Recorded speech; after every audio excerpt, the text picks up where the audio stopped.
the day that Melissa was born, it was like we were the happiest people on earth. You know, given the opportunity to share the love that we had for each other with someone else. And so Melissa was our world. It was a short trip to spend a lifetime with her, you know, but every breathing moment was about her. It didn't matter who else needed this or who wanted that. It was what Melissa needed, you know, what Melissa wanted, you know, and she was our lifeline.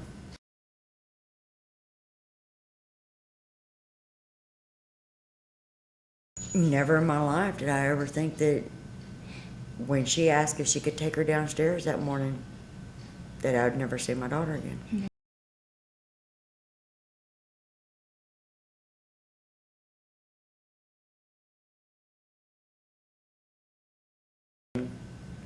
And never in my life did I ever think that Wanda would do anything like this in any way whatsoever.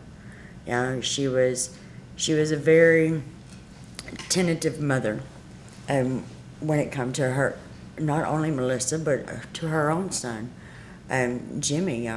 And everybody says, you know, even though she was intellectually disabled,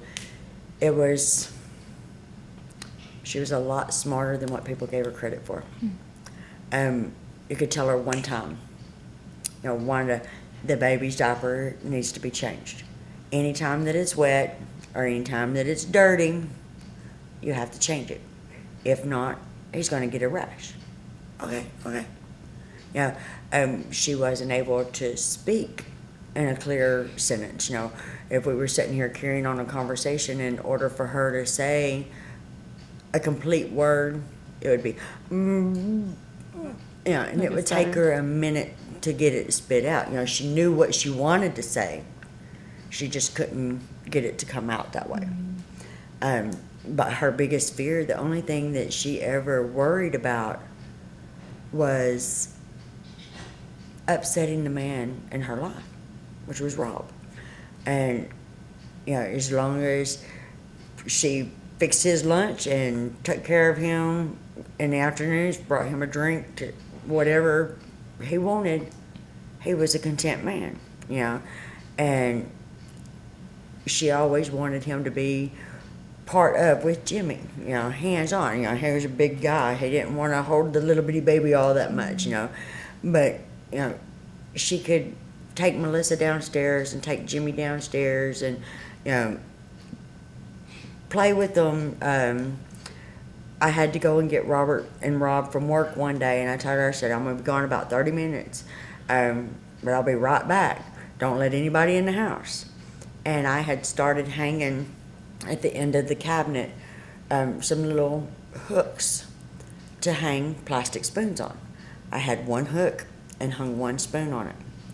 And when I come back, not only was everything okay with Melissa and Jimmy in the front room, they were still right where I left them, you know, while Melissa had been crawling around playing with toys, you know, but Jimmy was still asleep right where I left him. She had taken the rest of the hooks and finished putting them on the end of the cabinet. You know, she knew that automatically that come 5 o'clock, Rob was going to be home, that it was time to start cooking dinner, you know, that it was time to make him some tea. She knew that when his alarm clock went off in the mornings, it was time to go downstairs and make his lunch. You know, she knew to make sure that he had clean laundry. You know, if he went to work and didn't have any clean clothes for the next day, she would make sure the laundry was done by the time he come home. You know, she might have been slow, but she wasn't stupid. Yeah, and everybody says, you know, how could you have your child around her? There was nothing whatsoever that would make anybody believe that she would harm anything. You know, a fly on the table, less alone anything else. You know, she was not treated any different than the rest of us. You know, when we went to down the road for dinner or just to hang out, she went with us. I don't smoke. I did not smoke in the same room with her, with Melissa. So Wanda would take her downstairs. I would smoke me a cigarette, and I'd get dressed for the day. Then I'd go downstairs. She would take Jimmy down, and then she'd come back and she'd get Melissa, and she'd take her down. And normal routine. That's the way it had been since we moved into the house. Like I said, we moved into this house around Valentine's Day. And this was March the 6th. And so I had lit a cigarette. And I hadn't even finished the cigarette, and I hear this god-awful noise coming up the hallway. You know, she had come in and asked if she could kiss Melissa first. And I said, yeah, sure. And she walked to the end of her baby bed, and Melissa's standing in the corner, shaking the baby bed, you know, laughing at her. And she gave her a kiss, and she's like, okay. And she went downstairs with Jimmy. And then a few minutes later, she come back, and she said, you ready for me to take her? I said, yeah, take her down, let me smoke a cigarette, and I'll get dressed and be down. They said normal routine, it was every morning thing. And I lit my cigarette, and I hadn't even made it halfway through it, and I hear this, blah, blah, blah, blah, blah, blah. Didn't know what was going on. Well, Larry was asleep on the couch, and Linda and her boyfriend Jesse had pushed my front door open. It took both of them, because with Larry sleeping on the couch, the cold breeze would come in under the door. So he would put a sleeping bag up to the edge of the door to keep that cold air from coming in on him. And so it took both of them to push it. You know, we didn't worry about locking the door. I mean, Larry's a big guy. Ain't nobody gonna come in on Larry. You know, and they both come running up the stairs. Linda and Jesse, and Linda says, Becky, where's Melissa? So she's downstairs with Wanda. Why? About that time, Wanda walks in and goes, she's gone. Now, what do you mean she's gone? Well, Linda had already called 911, and I didn't know this. You know, Linda just lived 9 houses down, I don't know. When she said, no, she's gone, I jumped up. No clothes, nothing. And down the stairs, through the living room, and out the front door I went. And during that process, I heard somebody say, water. I didn't know where the water was, had no clue. But when I went out that front door, the whole city block was lined up with cops. Paddy wagons, ambulance. There was 5 of them that intercepted me at the door. And it took all 5 of them, even though I only weighed 98 pounds. They're like, whoa, wait a minute, where are you going? I said, I'm going to find my daughter. Somebody said water. Where's the water? Point me to the water. I need to know where the water is. Somebody tell me where. And they're like, ma'am, you gotta go back in the house and put your clothes on. I don't need no clothes to find my daughter. Yeah. I don't have to have no clothes. I said, look, there's snow on the ground. It's cold out here. Go put on some. No, yeah. And they forced me to go back in the house and put clothes on. And as soon as I got clothes on, back out that door I went. And it's like part of the day is just a blank. I remember them asking me if that they were having trouble to get what we would call here a DHS worker. I don't remember what they called them up there, to come and get Jimmy, because it wasn't going to be staying with her. So since they were having trouble, if I could watch him. And, you know, I sit here and I'm looking at this little baby, and, you know, this little baby's innocent. But every time I look at this baby, I see its mother's face. Its mother's the one that has hurt me. You know, no, I can't trust myself with this baby. You know, no. It would devastate me if I harmed this baby in any way. You know, find somebody else to do it. I don't remember what they done with him. I don't remember who took him. I didn't even get a chance to tell him bye. You know,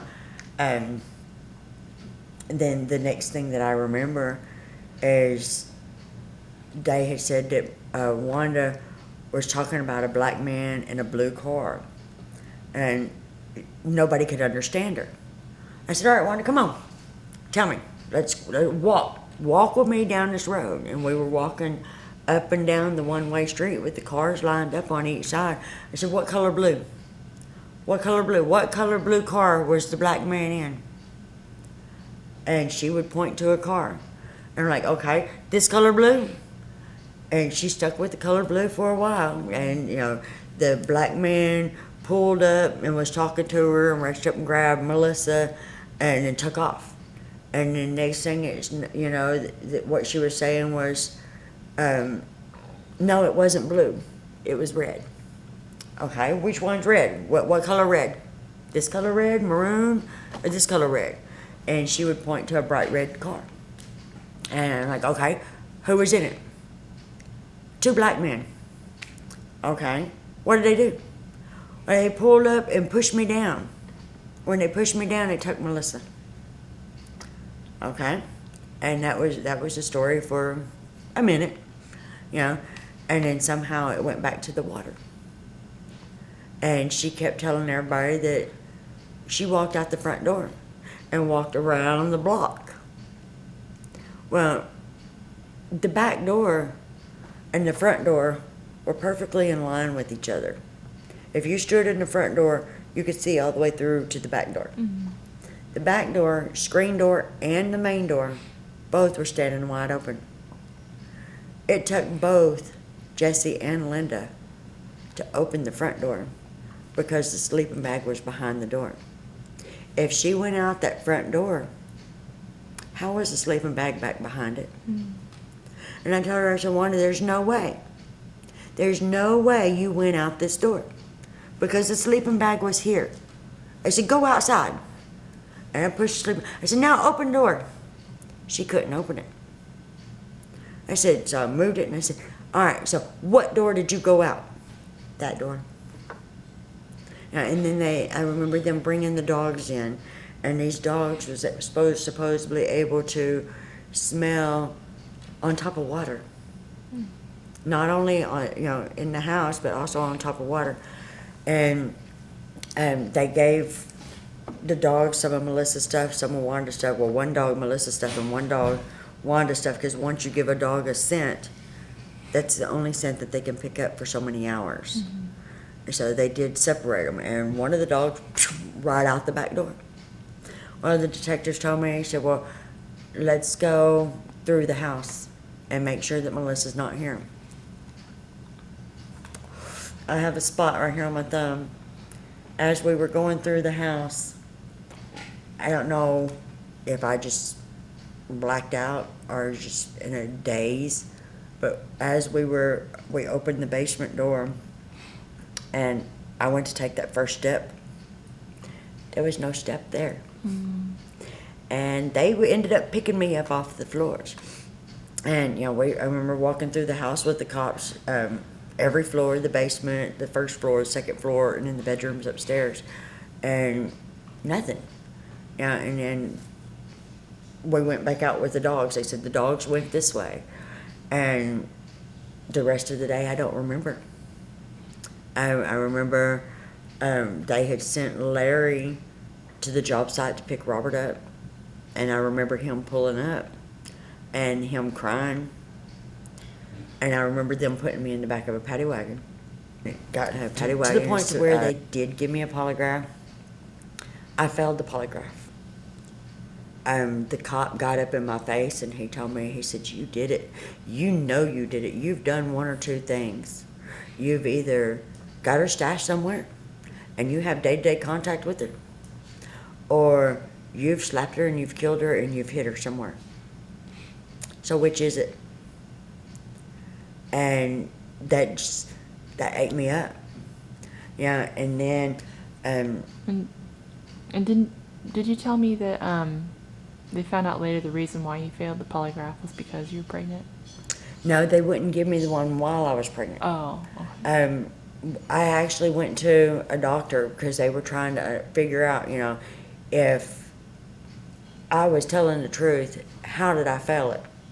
And the doctors come to the conclusion, just for the simple fact that they were asking me about my missing child, would automatically make me fail that I always call it a drug test. Even when I went and had it done it just recently, I still called it a drug test, the polygraph. Yeah, I said, just for the simple fact with it being within a year's time of Melissa being taken, that would automatically make me fail. I said, if they want to know the truth completely, then do a hypnosis on me. They never done it on me. They just kept telling me, that they were doing the best that they can. Then I ended up meeting up with, I believe the woman's name was Terry Shaw. Missing and exploited children, they're not able to contact you as a parent, but you can contact them.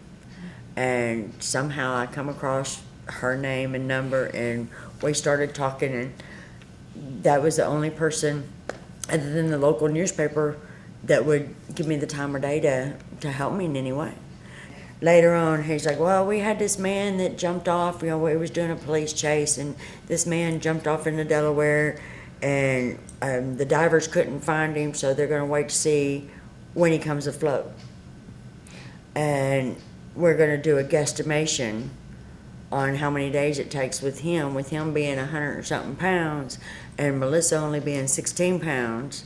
I said, but don't get your hopes up too much, because there's catfish in there big enough to eat her. That's not something that you tell a mother about her child. Then the detective was sitting at Linda's house with me one night, and he tells me, he says, Becky, I understand how you feel. I said, okay, if you understand how I feel, you tell me. How do you understand exactly how I feel? He says, well, me and my wife, we were pregnant, and she's about 6 months into the pregnancy, and we found out that the baby was going to be born with something or another, or some kind of deficiency. So we had the baby aborted. I said, whoa, wait a minute. You're telling me that your wife was 6 months pregnant, and just because it was a possibility that he might come out less than perfect, you had him aborted. So therefore you understand how I feel. So let me tell you something, you don't understand how I feel. So I carried my baby inside me for 9 months. I felt her kick and stretch, seen her foot impressions on the side of my stomach like she was outside of my stomach. I gave birth to her after 12 hours worth of labor. I held her in my arms as she looked up to me, and she's wrapped her her hands around my fingers. She has looked at me and said, Mama. She has looked at my husband and said, Daddy. She'd get up and walk across the floor. I've sat up with her all night long when she had viral pneumonia at Christmas. I've taken her to Texas to introduce her to her grandparents. I raised her for 7 months and 3 days of her life. You didn't have the chance.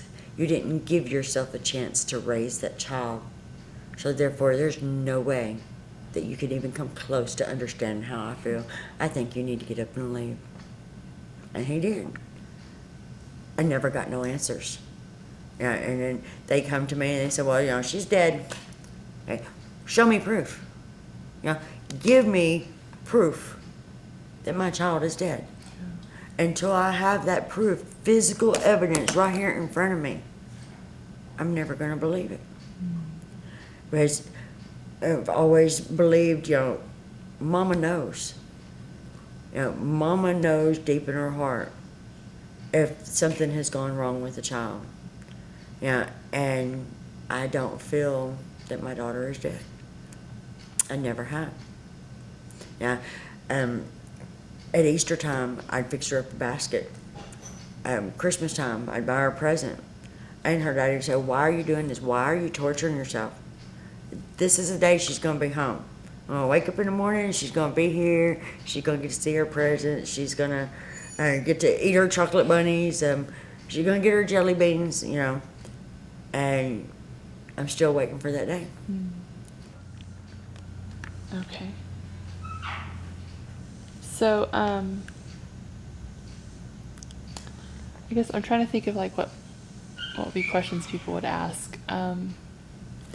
I know on the blog, a lot of them have asked, why would I leave Wanda, excuse me, Melissa in custody of Wanda, Wanda being my babysitter, and other than every now and then for 30 minutes, I never left her with Wanda. Yeah. Yeah, and if I did, it was just long enough to run to the job to pick up Dad, and her husband. And she knew that her husband was coming back with me, so she wouldn't do anything to hurt him or upset him in any way whatsoever. But that was maybe twice at the most. Other than that, Melissa was always with me. And everybody says, well, why? That morning, why did I allow her to take her for a walk? I didn't allow her to take her for a walk. She's just supposed to be going downstairs with her. And I don't know how to get that point across to anybody, other than saying it, It never crossed my mind to let her walk out of the house with my daughter that morning. And of course Robert was at work, so he had no clue that any of it happened until a couple hours later. So, the night before, when you guys all went out to someone's house, whose house were you at? Was that Linda or Linda's. Okay. I kind of wonder, like, were they ever questioned, like, or suspected of anything with it, or? No, nobody at our house was expected that anything happened, or that they had any part of it. Even when it was opened up as a cold case, they went back. Detective Wanda, that's working on the case now, she went back to Linda's and she questioned all of them again. She said that Linda's been very helpful, answered any questions that's needed, and she's still in the same location. So nobody ever thought anything about anybody at Linda's house. Okay. I just, it's so baffling, like, what happened in that amount of time. So, I mean, a lot of people would think that maybe it was someone else who just told her what to do and they met her somewhere or something. I don't know. I don't think she was the mastermind behind whatever she did. I don't think she had the common sense to do something like this by herself. Somebody has to coax her into doing whatever. Like, if you want her to go make a glass of tea, she's not going to get up and just go make you a glass of tea by herself. Just like she's reading your mind. You would have to say, hey, go fix me a glass of tea. Or if you wanted, anything done. And other than when she was taking care of Robert, like if she knew that he didn't have no clothes for work the next day, which I never was in their room with him when it was discussed, but I'm pretty sure, at times he would say, laundry needs to be done today. And as long as it was told to her at least one time, she knew to do it. But she didn't know to do it just on her own. Yeah. And so Robert, her husband, was at work. Like, it was confirmed he wasn't. Okay. Oddly enough, both of the men were named Robert Earl. Yeah. And we called him Rob, and Melissa's dad, Robert. And they both rode back and forth to work together. Normally Larry would go to work with them, but he wasn't feeling good that morning or something, or he didn't hear them when they left. They hadn't been to work in almost 2 weeks because of the rain. And they hardly ever worked on Sundays, ever. And the first day that it was pretty, they got tired of being cooped up. Robert was like a little monkey. He didn't like to be inside the house. He was climbing the walls, hey, pretty day, it's time to go. So they jumped in the car and they went. And he swore up and down that after that day, he would never work another Sunday again. And up until the day he passed away, he never did. Can you talk some about what you know about the letters that were found, or? Anything you know about that? I was only told that whenever it was opened up as a cold case, that there was new evidence. And I asked what the new evidence was, and they said that it was letters that Wanda and her first husband in Louisiana had wrote back and forth to each other, talking about getting a baby and selling it. I've never seen the letters, so I'm not for sure 100%. I know that's what I was told. It was one of the reasons why it was opened up as a cold case. And even though that I have not seen the letters, I'm grateful that something allowed it to be opened up as a cold case, because there was a block on it to where the media couldn't tell it. And that supposed evidence that appeared is what caused it to be unlocked to where it can be told. So, do you know like where they found the letters, or? I have any of no that? clue. Do you know if the ex-husband was questioned? Or? I have no clue, don't even know his name. Oh, okay. It's a lot of people want to know where's Wanda today. And from what I understand, she's in Louisiana. They would not punish her when all this happened because they claimed that she could not understand her constitutional rights. And they said, you have to be able to understand the words. You have the right to remain silent in order for them to do anything.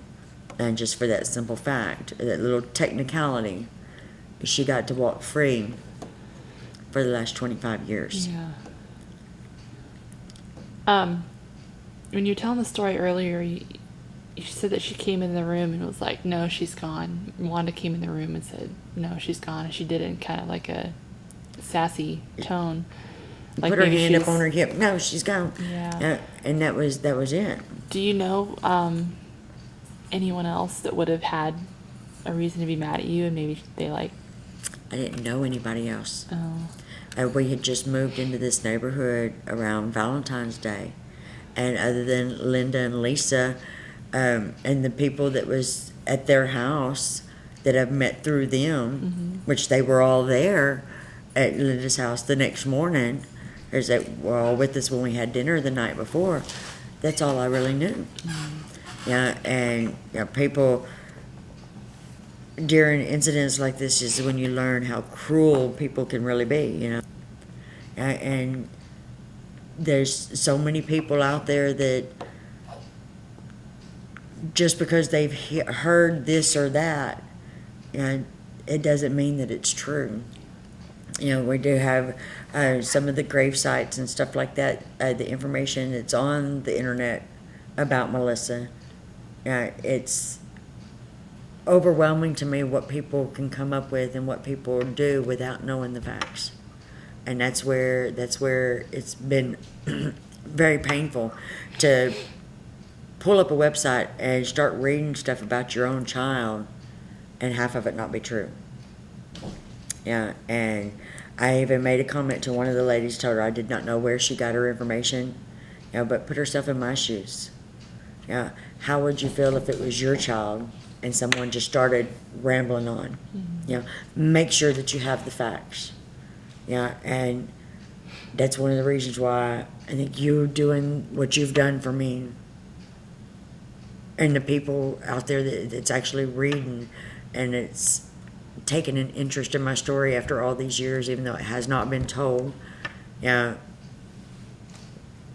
I've begged and pleaded for it to be done and to be done the right way. And it's like, this is a blessing to me. Because I will never know, or she will never know anything if the story's not told. Yeah, and it's just a shame that it's taken this long for it to actually happen. This is something that should have happened 25 years ago.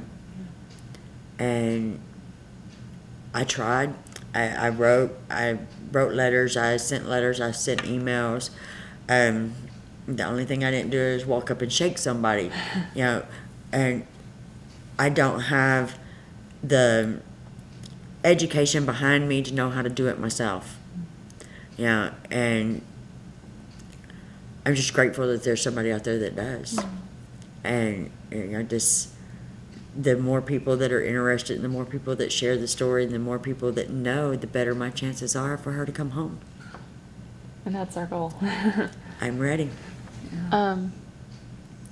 If you could like say something to the people that are following this story, what would you ask of them, or what would you want to say to them? Just keep everything in their prayers, and keep passing the information on. Just the more people that know, the better the chances are. Yeah, and I honestly believe that Melissa is out there, somewhere. I'm hoping and praying that she wasn't abused or mistreated in any way whatsoever. If they went to the extremes of keeping her identity from her, but I feel the more people that know, the better the chances that she will learn the truth about herself. And she's got a lot of family here. You know, the one gravesite says she has 2 brothers. Well, you know, she has 3 biological brothers. She has 3 half brothers that are right here. You know, there is other siblings. There's my godchildren, my god grandbabies. You know, they all feel like they're a part of her daily life. You know, their daily life, and she's a part of it. You know, people told me for a long time, you know, it's not something that I should have told my kids. I should have waited until they got older. And I started thinking about it. I'm like, well, I'm supposed to wait until they're 18 and sit them down and say, oh, yeah, by the way, you know, you had a sister. And then they're going to look at me and say, well, what else did you lie to me about? You know, my boys were also robbed of the opportunity to grow up with a sister. You know, things would have been a lot different in our lives. When you have something this severe that takes place in your life, it flips a lot of things upside down. Well, is there any final things you want to say before I hit the stop button? I know that Melissa's out there somewhere, and hopefully when some of this information will get to her, and she knows that she has a family that loves her and is waiting for her to come home. And we're doing it one day at a time. It's good. It's good.